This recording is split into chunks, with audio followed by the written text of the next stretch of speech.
Christian responsibility channel వీక్షిస్తున్న ప్రియ సోదరి సోదరులందరికీ క్రీస్తునామమున శుభాభివందనాలు తెలియజేసుకుంటున్నాం. ఫస్ట్ టైం కనుక మీరు మా ఛానల్కి వీక్షిస్తున్నట్లయితే కనుక తప్పక సబ్స్క్రైబ్ చేసుకోండి, లైక్ చేయండి, షేర్ చేయండి. కంటెంట్ని ఏదైతే ఉందో మీరు ఆత్మీయంగా బలపడడానికి ఏదైతే సంగతులు ఉన్నాయో అవన్నింటినీ కూడా మీ యొక్క ఫ్రెండ్స్ అండ్ ఫ్యామిలీ మెంబర్స్కి తెలియజేస్తారని ఆశిస్తున్నాం.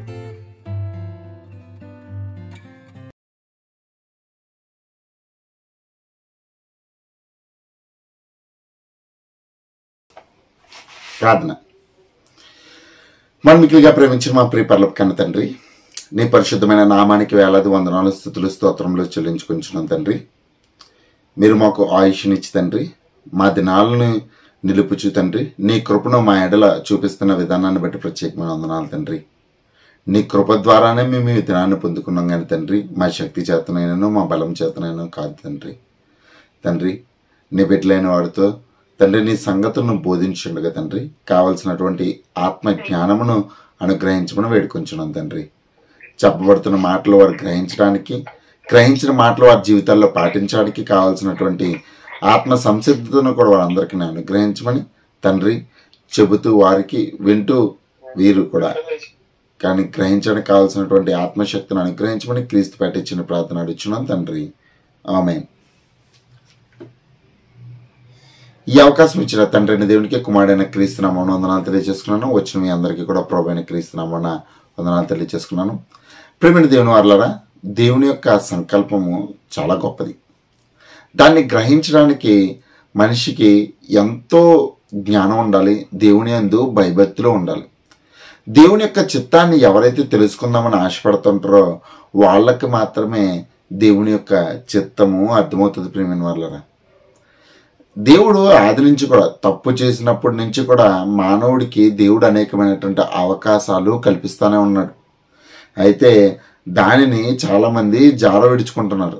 ఆ యొక్క దేవుని యొక్క సంకల్పాన్ని కూడా మనిషి కనుక్కోలేకపోతున్నాడు. ప్రియమైన వాళ్ళారా, ఎందుకు కనుక్కోలేకపోతున్నాడు అంటే కనుక తన సొంత జ్ఞానంతో దేవుని యొక్క జ్ఞానాన్ని అంచనా వేయడం వల్ల తనకి గ్రహించినటువంటి సంగతులు అన్నింటి పట్టించి అతను ఏమంటున్నాడంటే కనుక మనిషి ఇది దేవుని వల్ల కాదు, ఇదైతే దేవుడు కాదు, ఇదిగో ఇదే దేవుడు అని చెప్పి ఒక కంక్లూషన్కి వచ్చి దేవుని యొక్క సంకల్పాన్ని వ్యతిరేకిస్తున్నాడు. ప్రియమైన వాళ్ళారా, ఇది ఇప్పుడు కాదు, ఆది నుంచి కూడా అలాగే మనిషి ప్రవర్తన ఉంది. ప్రియమైన వాళ్ళారా, అయితే ఆనాటి కాలంలో దేవుడు ఏం చేశాడనంటే కనుక ప్రవక్తలను పంపించి తన పిల్లలను హెచ్చరికలు చేశాడు. అనేక మంది ప్రవక్తలను పంపించాడు. అయినా సరే వ్యక్తులు తమ యొక్క మార్గాన్ని మార్చుకోలేదు. అయితే చివరికి తన కుమారుని సన్మానించదనుకొని తన కుమారుని పంపిస్తే కనుక తన కుమారుడిని కూడా దేవుని యొక్క ప్రజలు వ్యతిరేకించారు, ఆయన్ని సిలువ వేసి చంపేశారు. ప్రియమైన వాళ్ళ, ఇది మన అందరికీ. అయితే క్రీస్తు యొక్క ఉద్దేశం కానీ దేవుని యొక్క ఉద్దేశం కానీ ఇది కాదు.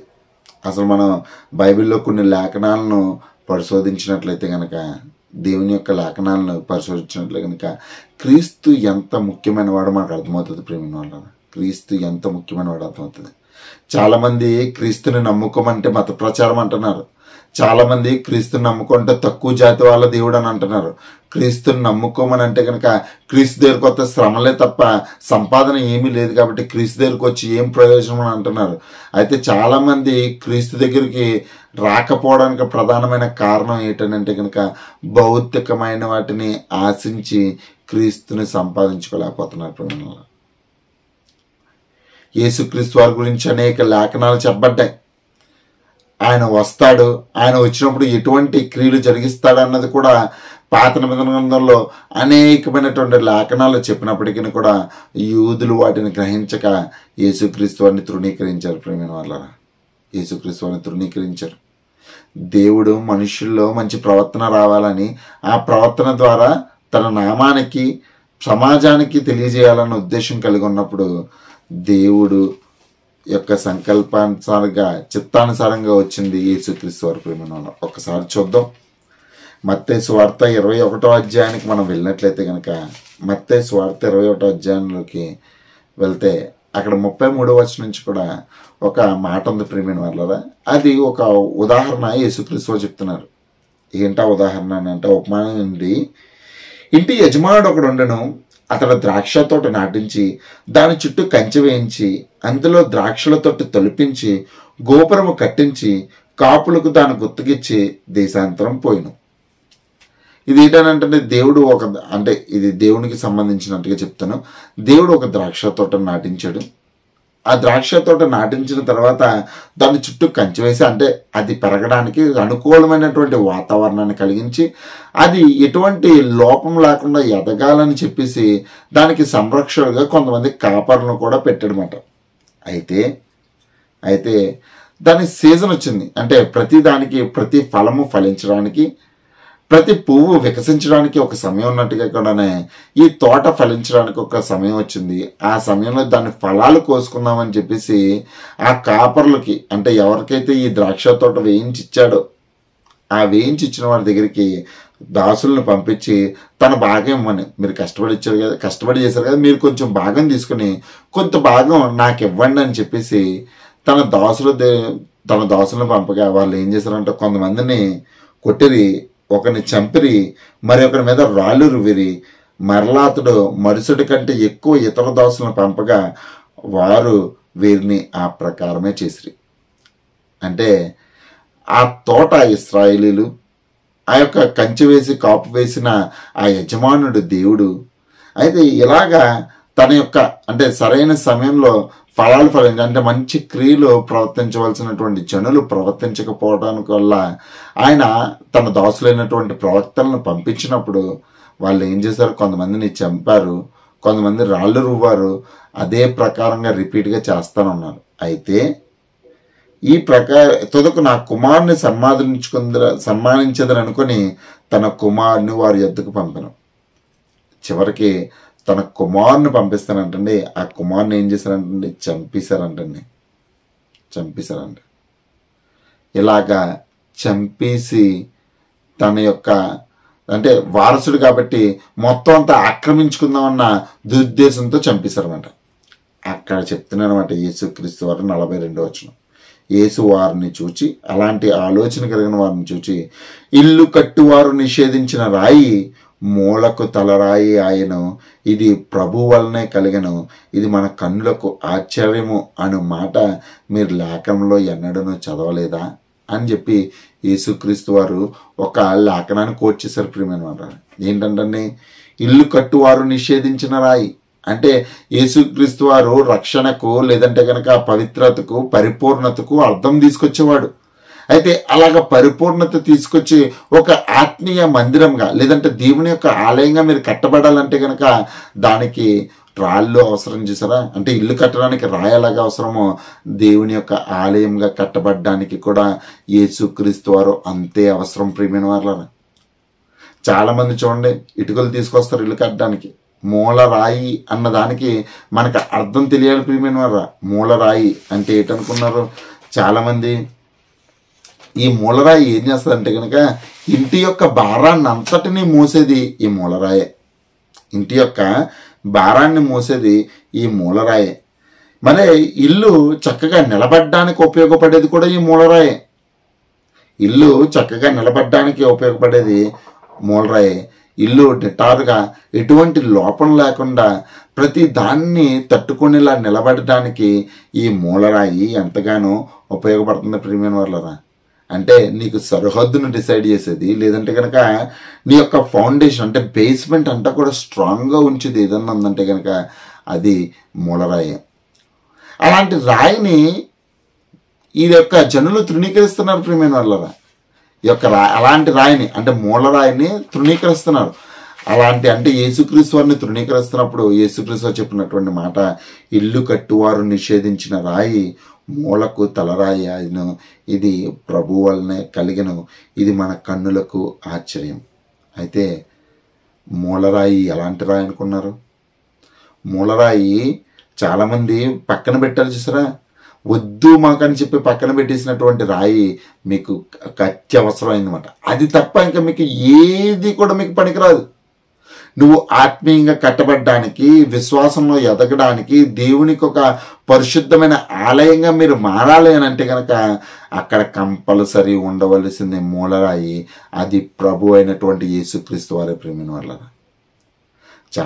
చాలామంది యేసుక్రీస్తు వారు వద్దు అని అంటున్నారంటే కనుక నువ్వు ఆత్మీయంగా భక్తిహీనతలో ఉన్నావనే అర్థం. నీకు అర్థం కాలేదు, నువ్వు వద్దు అనుకుంటున్నది. క్రైస్తవ్యం లేకుండా చేసేస్తాను, నాకు క్రీస్తొద్దు, ఎవరు వద్దు అనుకుంటే కనుక నువ్వు అసలు నిన్ను సృష్టించినటువంటి సృష్టికర్తను చేరుకునే మార్గాన్ని నీ చేతులారా నువ్వే పాడవేసుకుంటున్నావు. అంటే నీ యొక్క ఇల్లు కట్టడానికి, అంటే ఆత్మీయంగా కట్టడానికి, ఆ యొక్క ఇంటికి కావలసినటువంటి దాన్ని నువ్వే చేతులారా పారవేసుకుంటున్నావు. ప్రియమైన వాళ్ళ పారవేసుకుంటున్నావు. ఏమండి, ఇటుక మోసినంతగా, అంటే పునాది మోసినట్టుగా ఇంక ఏది కూడా ఇంటి యొక్క భారాన్ని మోయదు. ప్రియమైన వాళ్ళారా, ఇంటి యొక్క భారాన్ని మోయదు. దాన్ని బట్టి చెప్తున్నాడు, కాబట్టి దేవుని రాజ్యము మీ యొద్ద నుండి తొలగింపబడి దాని ఫలమిచ్చు జనులకి ఇవ్వబడినని మీతో చెప్పుచున్నాను. ఎందుకనంటే కనుక ఎలాగైతే గొత్తకి ఇచ్చాడో, అంటే కాపర్లకు ఇచ్చాడో, ఆ కాపులు దాన్ని సరిగ్గా కాయక దాన్ని దుర్వినియోగపరుచుకున్నప్పుడు దాని ఫలం ఇచ్చి వేరొక దాసులకు మార్చినట్లుగా ఆనాటి కాలంలో ఇశ్రాయేలీలు జనాంగం, యోధ జనాంగము యేసుక్రీస్తు వారిని తృణీకరిస్తే ఆ తృణీకరించిన వారి దగ్గర నుంచి తీసివేసుకుని మళ్ళీ అన్యజనులైన వారికి దేవుడు తన చిత్తానుసారంగా మార్గాన్ని సుగమం చేసి తన తోటలోనికి ఆహ్వానించి ఫలించే వారిగా చేశాడు. ఆ ఫలించే వారిలో మీరు నేను కూడా ఉన్నాం. ప్రియమైన వాళ్ళారా, మీరు నేను కూడా ఉన్నాం. మునుపు దేవునికి దూరస్తులు ఉన్నాం, ఇప్పుడైతే క్రీస్తునందు అతి సమీపంగా ఉన్నాం. ముందు జ్ఞానం లేని వారిగా ఉన్నాము, దేన్ని పడితే దాన్ని ఆరాధించే స్థితిలో నుంచి ఇప్పుడు నిత్య దేవుడైనటువంటి దేవుణ్ణి ఆరాధించే స్థితిలోనికి మనం వచ్చున్నాం. ప్రియమైన వాళ్ళారా, వాళ్ళు తృణీకరించారు, మనము కలిగి ఉన్నాం. కానానీయురాలైన స్త్రీ, వ్యభిచారం పట్టబడినటువంటి స్త్రీలు కానీ, లేదంటే కనుక ధనవంతుడు, సమాజం అంతా అసహించుకున్న ధనవంతుడైనటువంటి జక్కయ్య కానీ, వీళ్ళందరూ కూడా ఎలా వచ్చారంటే కనుక విశ్వాసము ద్వారా యేసుక్రీస్తు వారి ద్వారా దేవునికి, అబ్రహాముకి పిల్లలు అవ్వడానికి సహాయాన్ని దేవుడు తన కుమారుడైన యేసుక్రీస్తు వారి ద్వారా అనుగ్రహించాడు. ప్రియమైన వాళ్ళ, నేటి కాలంలో నేను కూడా ఆయన్ని తండ్రి అని పిలుస్తున్నాను అంటే కనుక అది యేసుక్రీస్తు వారు ఇచ్చినటువంటి దివ్య భాగ్యమని చెప్పక తప్పదు. ప్రియమైన వాళ్ళ, ఎందుకంటే కనుక ఆయన మూలరాయిగా ఉంటేనే, ఆయనను తృణీకరించకుండా ఉంటేనే మీరు దేవునికి ఒక ఆత్మీయ మందిరంగా కట్టబడతారు. ప్రియమైన వాళ్ళ, లేదా మరియు ఈ రాయి మీద పడివాడు తునకలైపోను కానీ అది ఎవరి మీద పడినో వానిని నలిచేయునను. నువ్వు ఇల్లు కట్టుకోవడానికి, నువ్వు నీ యొక్క ఆత్మీయ స్థితిని బాగుపరుచుకోవడానికి యేసుక్రీస్తు వారు అవసరం. ఒకవేళ తృణీకరించావా, అదే రాయి తగిలి నువ్వు కింద పడి నీకు నువ్వే నష్టాన్ని తెచ్చుకుంటావు. ప్రియమైన వాళ్ళ, నష్టాన్ని తెచ్చుకుంటారు. చాలామంది వద్దంటున్నారు కానీ మీకు అవసరమైన వాడు క్రీస్తే. సమాజం బాగుపడడానికి కావాల్సింది క్రీస్తే. నువ్వు సక్రమంగా ఒక మానవతావాదంతో, లేదంటే కనుక మానవత్వం కలిగించే ఒక వ్యక్తిగా నువ్వు మారాలంటే నీకు కావాల్సింది క్రీస్తే. ప్రియమైన వాళ్ళరా, క్రీస్తు వద్దంటారెట్టి? క్రీస్తు లేకపోతే కనుక సమాజపు నాడి బాగోదు. ప్రియమైన వాళ్ళరా, క్రైస్తవం వచ్చిన తర్వాతే ఈ యొక్క ప్రపంచ ముఖచిత్రం మారిపోయింది. అనేకమైనటువంటి కళలు, అనేకమైనటువంటి సంస్కృతులకు మూలాధారం క్రైస్తవ్యం. ప్రియమైన వాళ్ళ, సమాజ స్థాపనకు కారణమైంది క్రైస్తవ్యం. అలాంటి విలువైనటువంటి క్రీస్తు మాటలను వద్దంటున్నావు. దీన్ని ఒక మత ప్రచారంగా చూస్తున్నారు. లేదంటే కనుక క్రైస్తవ్యంలోకి వచ్చిన తర్వాత క్రీస్తును కూడా ఉపయోగించుకోకుండా ఉంటున్నారు. అంటే కనుక మనము తృణీకరించినట్టుగా ఎవరు కూడా తృణీకరించడం. ఇది ఇశ్రాయేలుకి ముందే చెప్పాడు దేవుడు. కీర్తన గ్రంథము 118 అధ్యాయం 22వ వచనంలో దాన్నే యేసుక్రీస్తు వారు అక్కడ కోట్ చేశారు. యేసుక్రీస్తు వారు కోట్ చేసింది అదే 118:22వ వచనాన్ని చూసుకున్నట్లయితే ప్రియమైన వాళ్ళరా, అక్కడ ఉంది ఏంటంటే కనుక ఇల్లు కట్టువారు నిషేధించిన రాయి మూలకు తలరాయి ఆయను, ఇది యెహోవా వలన కలిగినది, అది మన కన్నులకు ఆశ్చర్యము. ప్రియమైన వాళ్ళరా, అసలు మెస్సయ్య అనేవాడు ఎక్కడ పుడతాడు అనుకున్నారు? వాళ్ళ యొక్క ఐడియాలజీ ఎలా ఉందంటే కనుక ఏ రాజుల గృహంలోనో లేదంటే గొప్పవారు వెంటనే పుడతాడు అనుకుంటే ఆయనేమో మరియ గర్భాన్ని పుట్టేశాడు. అందుట్లోని కూడా పశువుల పాకలోని లేని స్థితిలో ఉన్నాడు. మనుషులు భౌతికమైన దాన్ని చూసారే తప్ప అభౌతికమైనది, ఆత్మీయమైనది, శాశ్వతమైనటువంటి దేవుని యొక్క ప్రణాళికను విడిచిపెట్టేశారు. ఎన్ని సూచక్రియలు చేశాడో, ఎన్ని అద్భుతాలు చేశాడో వాటి బట్టించైనా సరే సామాన్యంగా ఏ వ్యక్తి చేయలేనిది అసాధారణ సంగతులు చేస్తున్నాడంటే కదా అది దేవుని యొక్క సంకల్పం అని చెప్పి గ్రహించలేకపోయారు. చనిపోయిన వాడిని లేపాడు, లేఖనాల్లో ఉన్నటువంటి అర్థాన్ని తెలియజేశాడు, లేదంటే కనుక అనేకమైనటువంటి రోగులను స్వస్థపరిచాడు అని అంటే కనుక ఇది దేవుని కార్యమని ఆనాడు గ్రహించలేదు. ఆయన్ని ఎలాగైనా సరే అంటే మనుషుల్లో ఉన్నటువంటి అవిధేయుని తొలగించడానికి చెప్పబడుతున్నటువంటి మాటలు అన్నింటినీ కూడా వాళ్ళు అపార్థం చేసుకుని దేవుని యొక్క సంకల్పానుసారంగా వచ్చినటువంటి మూల రాయి అయినటువంటి యేసు, చాలామంది భౌతికమైన వాటిని చూస్తూ శాశ్వతుడైనటువంటి యేసుక్రీస్తు వారిని విడిచిపెడుతున్నారు. మూలరాయి, తలరాయి ఆయన వద్దంటారేంటి? ఆయన ద్వారానే మనిషికి నిత్యజీవం, ఆయన ద్వారానే మనిషికి రక్షణ మార్గాన్ని దేవుడు సిద్ధపరిచాడు. రక్షకుడుగా ఉండుటకు యేసుక్రీస్తు వారిని భూమి మీదకి పంపిస్తే ఆ రక్షకుడినే వద్దంటున్నారేంటి? రక్షకుడు వద్దా? ఎంత గొప్ప మాటలు తెలియజేశాడు ప్రియమైన వాళ్ళారా. ఎవరు తెలియజేశారు? ధనము అశాశ్వతం అనేసి, స్థిరము కాదని చెప్పేసి, ఆ ధనము ద్వారా మనిషికి వచ్చేది శూన్యం అని చెప్పి తెలియజేశాడు.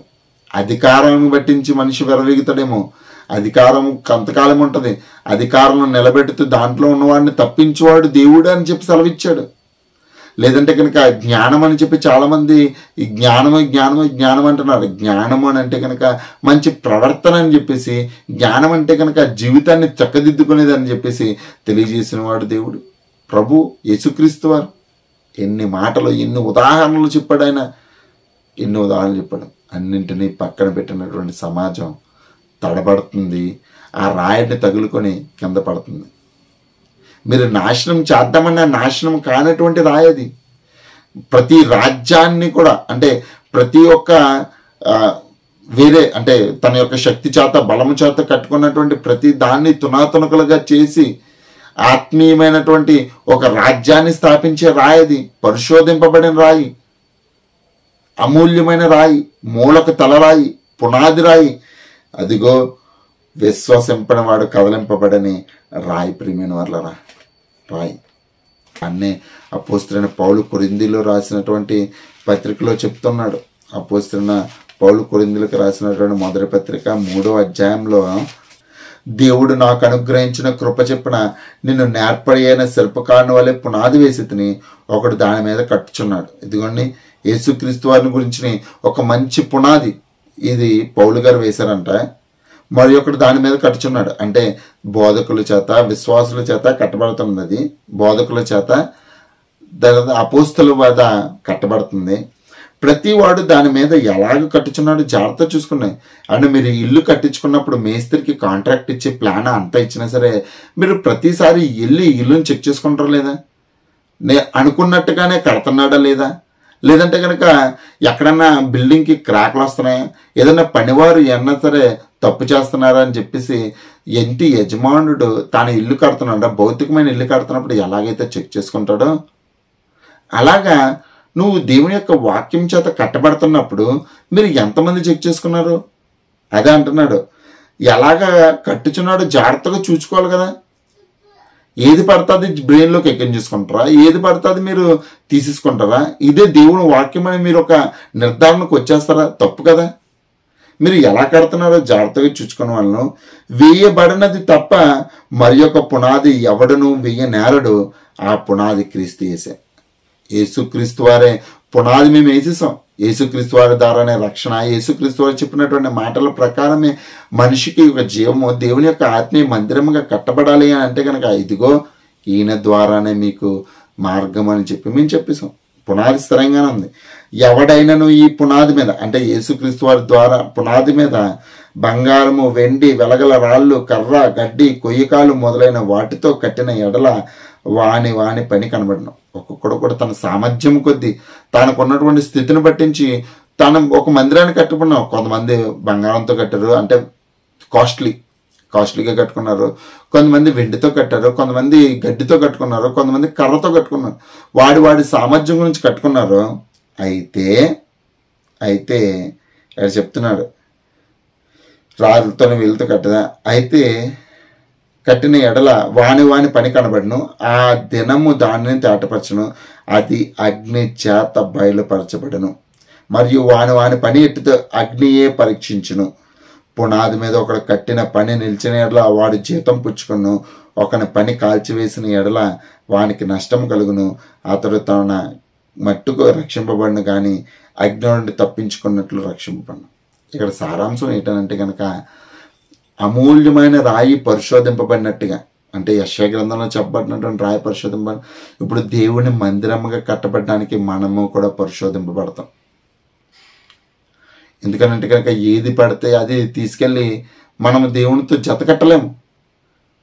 మనము పాపం గలవారం అయితే కనుక పాపం లేని దేవునితో జత కట్టలేము. మనము పులిసిన పిండి అయితే కనుక ముద్దంతా పులి చేస్తా కదా, మొత్తం అంతటి దానికి అప్పెత్తలు కలిగేస్తా కదా. అందుకని దేవుడు పరిశోధిస్తాడంట ప్రియమైన అన్న, అంటే టెస్ట్ చేస్తాడంట. టెస్టెడ్ అండ్ ఓకే అయినట్టయితే కనుక నిన్ను తీసుకెళ్ళి దేవుని మందిరంలో పెడతాడంట ప్రియమైన వాళ్ళ. దేవుని మందిరంలో పెడతాడు. నువ్వు ఒక దేవునికి ఒక ఆలయంగా మార్చబడతాం. దేన్ని పడితే దాన్ని దేవుడు యాక్సెప్ట్ చేయడు.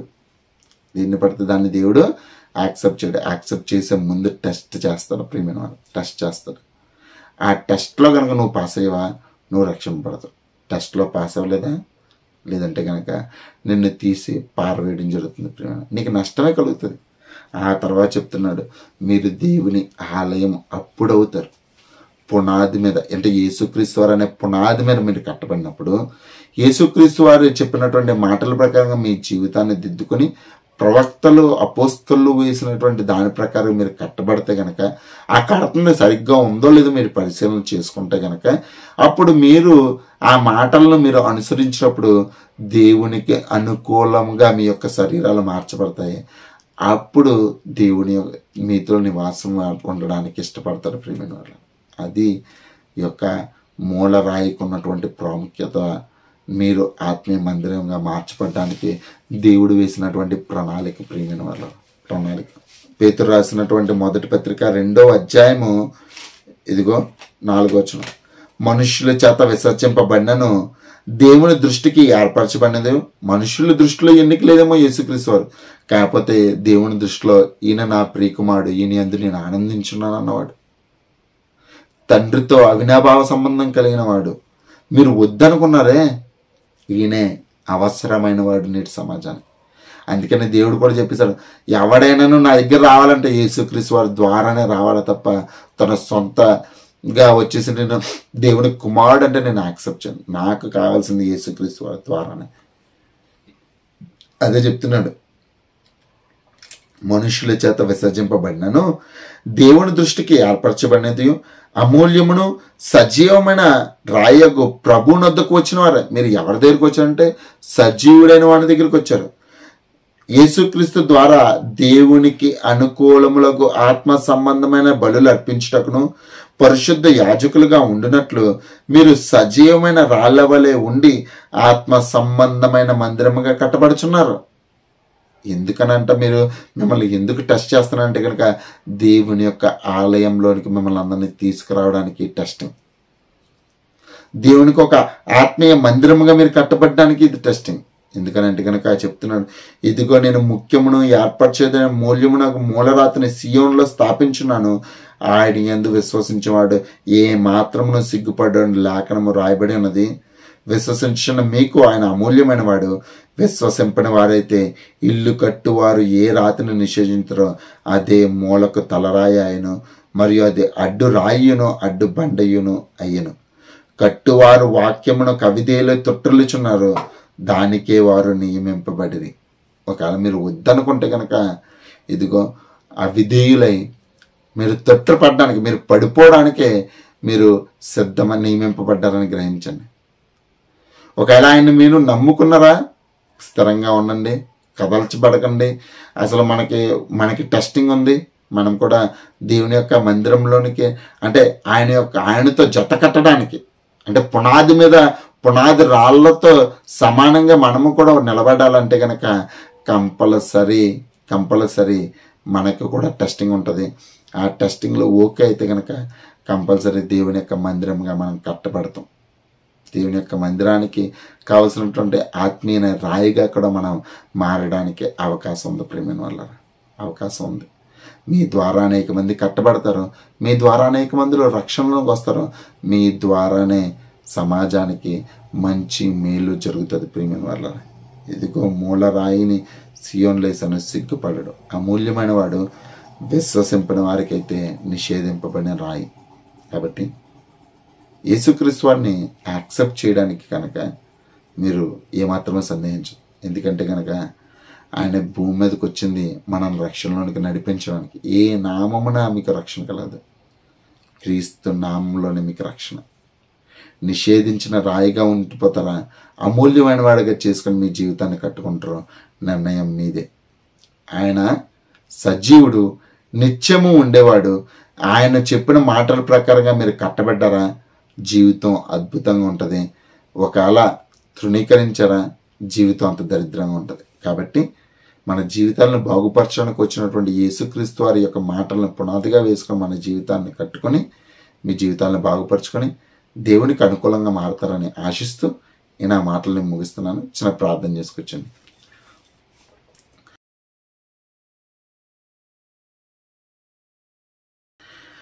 మనం మిక్కిలిగా ప్రేమించిన మా ప్రియ పరలోకపు కన్న తండ్రి, నీ పరిశుద్ధమైన నామానికి వందనాలు తండ్రి. నీ పిల్లలైన వారితో తండ్రి యేసుక్రీస్తు వారిని ఈ భూమి మీదకి పంపించడంలో తండ్రి మీ యొక్క ఉద్దేశము, మీ యొక్క చిత్తము ఏమై ఉన్నదో విశదపరిచాను తండ్రి. మీరు పరీక్షించినటువంటి రాయి, అమూల్యమైనటువంటి రాయి, విశ్వసింపని వాడు కదలకుండా ఉండడానికి ఏర్పరచబడినటువంటి రాయి తండ్రి. ఆ రాయిని నేటి కాలంలో అనేక మంది తృణీకరిస్తున్నారు. ఉన్నా సరే దాన్ని పక్కన పెట్టి, ఆ విలువైనటువంటి రాయిని పక్కన పెట్టి తండ్రి కొంతమంది తమ ఆత్మీయమైనటువంటి గృహాలను కట్టుకుంటున్నారు. ఈ మాటల ద్వారా వారిని ఆశ్చర్యింపమని వేడుకొంచున్నాను తండ్రి. మా జీవితాలను క్రీస్తువై చెప్పినటువంటి మాటల ప్రకారంగా వేసుకుని ముందుకు కొనసాగడానికి కావలసినటువంటి సహాయమును అనుగ్రహించమని వేడుకొంచున్నాను తండ్రి. పెన్న మాటలు మా ప్రియుల హృదయాల్లో ఫలింపచేయమని వేడుకొంచున్నాం. వారికి ఉన్నటువంటి లోటుపాట్లన్నింటినీ కూడా నీ చిత్తానుసారంగా తీర్చమని వేడుకొంచున్నాను తండ్రి. అనారోగ్యం ఉన్న వారికి మంచి ఆరోగ్యాన్ని అనుగ్రహించిన తండ్రి. ఆర్థిక లేమిలో ఉన్న వారిని లేవనెత్తమని వేడుకొంచున్నాను తండ్రి. తండ్రి అవిశ్వాసులుగా ఉన్న వారిని విశ్వాసులుగా నడిపించమని వేడుకొంచున్నాను తండ్రి. ఏదైతే తండ్రి మా జీవితాలకు పరిపూర్ణత తీసుకొస్తాయో వాటి యందు లక్ష్యముంచి క్రీస్తు కొరకు ముందుకు కొనసాగే ధన్యతను మా అందరికీ అనుగ్రహించమని తండ్రి మరి ఎక్కువగా ఆత్మీయంగా మేము కూడుకొంచు అనేక మాటల ద్వారా ఒకరినొకరిని హెచ్చరించుకుంటూ నీ నామానికి మహిమ తీసుకొచ్చి ఆత్మీయ మందిరంగా సజీవమైన రాళ్ల వలె నీ యొక్క సన్నిధిలో ఉండడానికి సహాయమును అనుగ్రహించమని ఈ చిన్న ప్రార్థనని పాదసన్నిధి చేర్చుకోమని క్రీస్తు దివ్యనామంలో అడుగుచున్నాను తండ్రి. ఆమె ఆశీర్వాదం తీసుకుందని మన అందరికన్నా తండ్రి అయినటువంటి దేవుని యొక్క ప్రేమయు, మన ప్రభువును రక్షకుడైనటువంటి యేసుక్రీస్తు వారి యొక్క కృపయు, పరిశుద్ధ ఆత్మని యొక్క అన్యోన్య సావాసము లోకమందు అన్నటువంటి సకల పరిశుద్ధులకును మనందరికీ సదాకాలము తోడు నడిపించును గాక. ఆమేన్. అందరికీ వందనాలండి. Thank you. దేవుని చిత్తమైతే మరొకసారి కలుసుకోవచ్చు. అప్పటి వరకు దేవుని యొక్క కృప మనందరికీ తోడు నడిపించును గాక. ఆమేన్.